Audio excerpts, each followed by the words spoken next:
Yeah, I think organization, when you go to a vendor, I think you ought to be um, that the vendor ought to be ought to understand and be make a commitment to the ethical use of AI and understand what that means in our industry. Because I think I always think whenever a vendor came to me or when I have worked with vendors, the first hurdle for most clinicians is an ethical one. Is what you're proposing I use, correct? Is it ethical to use this thing? And then once you get past that, then you get into feature function technology. Is there a match? What's the cost? All that kind of stuff.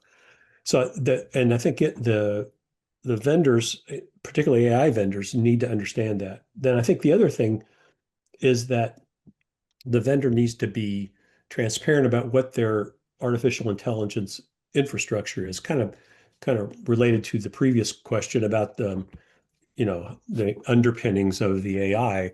Is it just Chat GPT with a wrapper around it, which is not a good thing?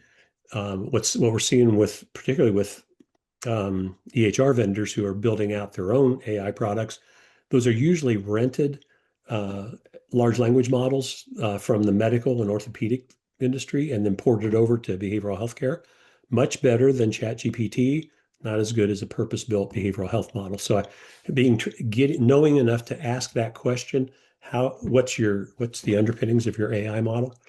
And then the other thing is that there are, we have had standards for using like web-based services or cloud-based services, and there's all kinds of certifications that should give you some assurance. Like if you buy an EHR and it's hosted in the cloud, that shows that they are doing that responsibly. They're certified and all these different things. SOC 2 is one of them. But there's also a new set of standards for AI specifically. And so you need to first learn about those and then ask for whether the organization is credentialed to do that. So I think I think when you're talking about this, that those are kind of like part of the due diligence process and how what to ask about for before you go in and sign a contract with somebody.